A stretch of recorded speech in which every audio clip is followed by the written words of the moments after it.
এই ভিডিওটা প্রায় সপ্তাহখানেক আগে, কারণ এখন যেই পরিমাণ গরম পড়েছে আমার তো এত এনার্জি নেই যে রান্না করে যে আমি এরকম চটপটি ফুচকা বানাবো তারপর আমি খাবো। এনিওয়েজ সেদিন আমার অনেক বেশি চটপটির ক্রেভিং হয়েছিল। সেদিন না, আরও দু একদিন আগে আর কি, যেদিন বানিয়েছিলাম।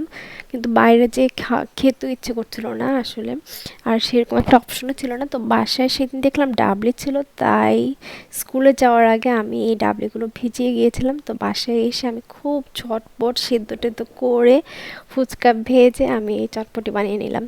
ভাগ্যিস তখন এতটা গরম ছিল না, না হলে এই মজার চটপটিটা আমার খাওয়াই হতো না। আর বরাবরের মতো আমি চটপটি খাওয়ার সময় অবশ্যই একটু ফুচকাও খাবো, কারণ এভাবে চটপটির সাথে এরকম ফুচকা খেতে কিন্তু খুব ভালো লাগে। তাই ফুচকার জন্য আমি একটু মিষ্টি টকও বানিয়েছিলাম, কারণ ফুচকার সাথে কিন্তু মিষ্টি টকের কম্বিনেশনটা বেশ মজার। আমার কাছে একসময় এটা উইয়ার্ড লাগতো, বাট এখন খুবই ভালো লাগে। মিষ্টি টক ছাড়া মনে হয় ফুচকাটা কমপ্লিটই হয় না। টক মিষ্টি টক মানে সব কিছু মিলিয়ে একটা ভালো একটা কম্বিনেশন হয় ফুচকার।